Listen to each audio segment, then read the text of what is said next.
Welcome back for part two of the session of our Israel Bible study.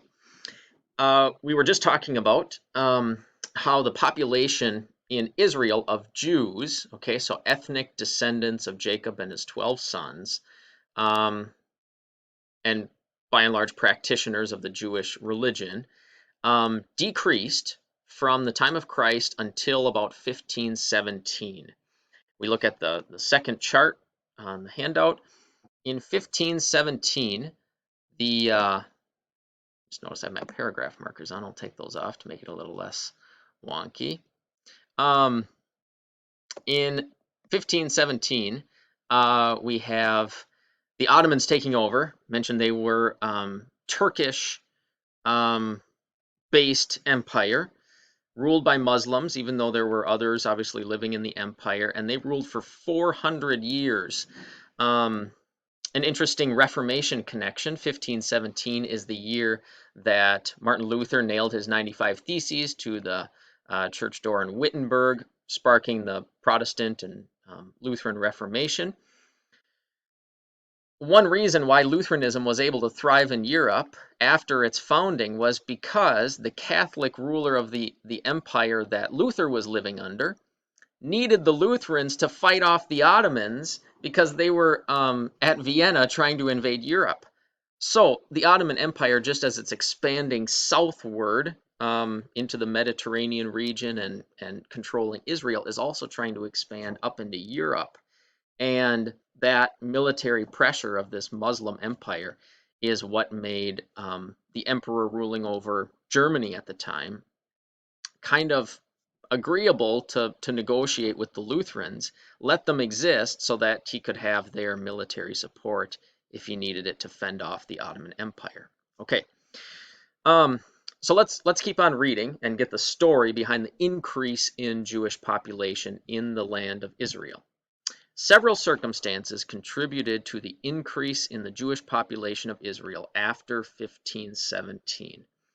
The Ottomans in general were tolerant of the Jews in Israel, and while there were still instances of persecution and discrimination, the Jews were able to settle there and exist.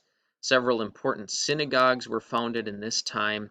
Jewish communities were rooted in several places, and Jewish scholarship rose. So they're accomplishing things, they're studying things.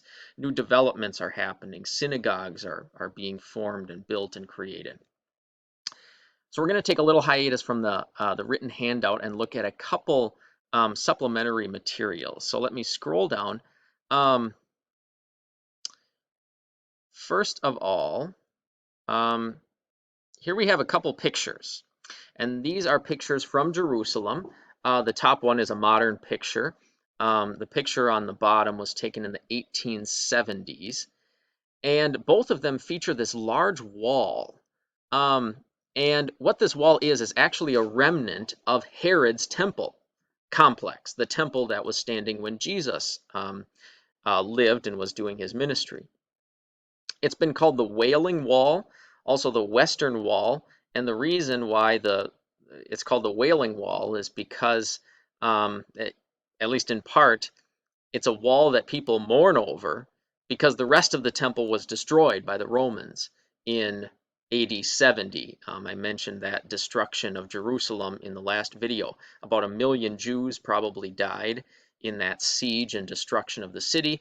Herod's temple was destroyed, and this wall is what's left of it. So Jews go there to pray because this is connecting them to that past when they still had the temple standing in Jerusalem.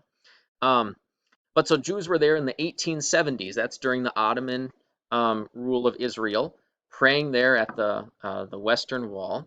And the wall was first mentioned in writing as a Jewish prayer site in the year 1050.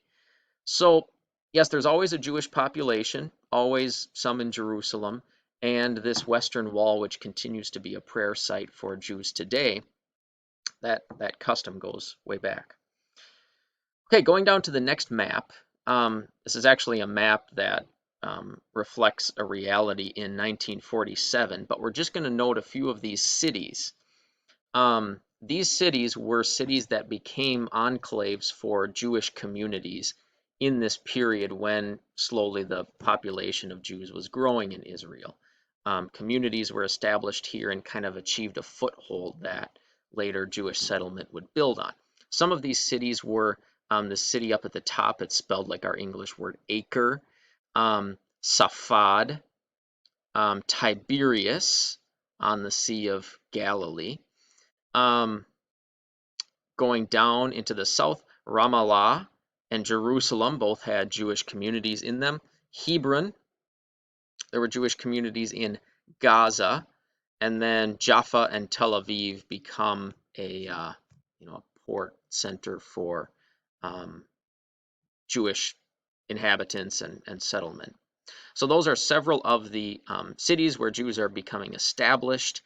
And just to show how in this time period Jewish culture was kind of undergoing a period of flourishing in Israel. This city on the Sea of Galilee, Tiberias, there was a group of Jewish scholars called the Tiberian Masoretes. And the Masoretes were those who dealt with the Hebrew text of the Bible. So the Old Testament is written in biblical Hebrew, and they worked with that text. They would copy it to preserve it. They would study it. And they made a crucial development in the Hebrew language as we know it. And I'm going to scroll down and give you an example of Hebrew text. So this is a Hebrew sentence. You read it from right, starting over here, and then go over to the left, and it says, Vayomer Elohim.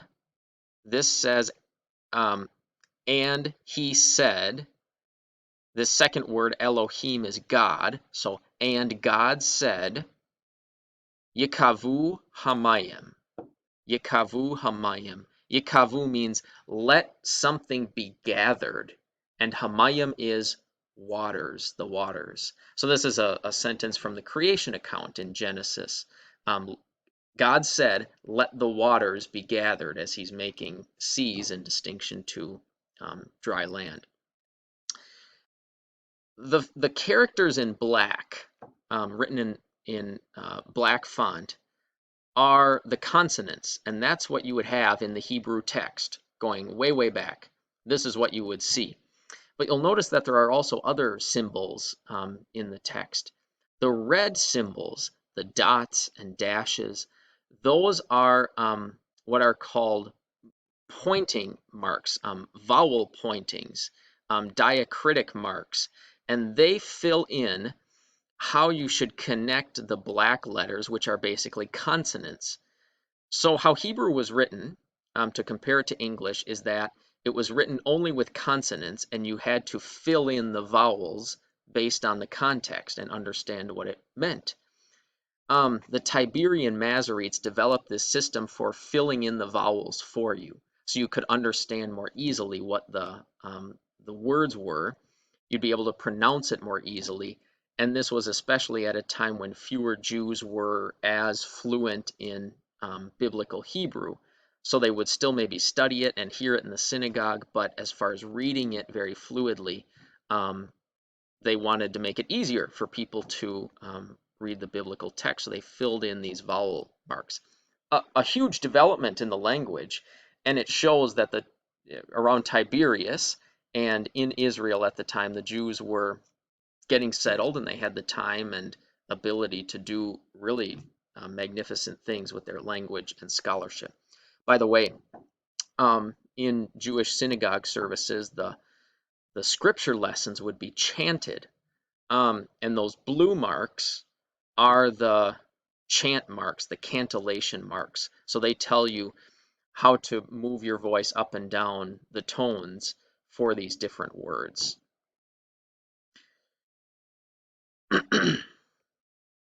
Okay, so we're moving through history for the 1500s, 1600s, 1700s, 1800s. The Ottomans are ruling Israel, and slowly more and more Jews start to return to the land. Here's another factor at play.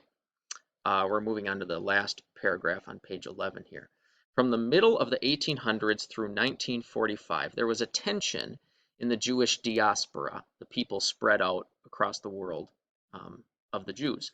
On the one hand, Jews integrated into the societies where they were living, often achieving success and influence. This was likely due to their high emphasis on education, including mandatory Hebrew and Bible study, and inability to own land in many places. So Jews became known as a people for being involved not so much in farming and certain trades, but in doing work like tailor work or banking or law or even medicine. And in a way, the Jews were pushed into these very elite and lucrative professions because in many countries they were forbidden from owning land because that was seen as a way of giving them power that some people didn't want them to have. But that actually made them, in some ways, more prosperous. Some cultures integrated Jews into the social fabric, and Jews who were willing would retain their Jewish identity or parts of it while also living as a full member of the nation they inhabited. So, you have always this Jewish impulse to return to the land of Israel, but some of these Jews are becoming successful, influential, and in some cases comfortable in other countries.